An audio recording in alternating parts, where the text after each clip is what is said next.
अगरचे उसके बाद पांसा पलटेगा, फिर हजरत मेहदी का ज़हूर होगा, हजरत ईसा का नुज़ूल होगा, और वो ग्रेटर इजराइल, ग्रेटर ग्रेवयार्ड बनेगा यहूदियों का। एक एक यहूदी कत्ल होगा और दफन होगा। ये बाद में होना है, मैं पहली बात बर्ज कर रहा हूं। वो पांसा पलटेगा जब पलटेगा। अभी जो सामने है वो क्या है? इस मलहमतुल उज़्मा कहा हुजूर ने, जिसे आर्मगेडॉन कहते हैं ईसाई। आर्मगेडॉन की अगर कहीं जाकर आप देखेंगे, आप डिक्शनरी में मानी तो क्या लिखा है?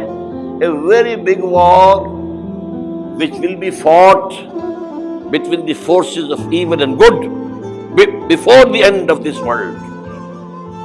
इस दुनिया के खात्मे से पहले खैर और शर की कुव्वतों के दरमियान बहुत बड़ी जंग होगी। अर्मगेदोन उसे कहते हैं अरबी में, और आर्मगेडॉन उसे कहते हैं अंग्रेजी के अंदर।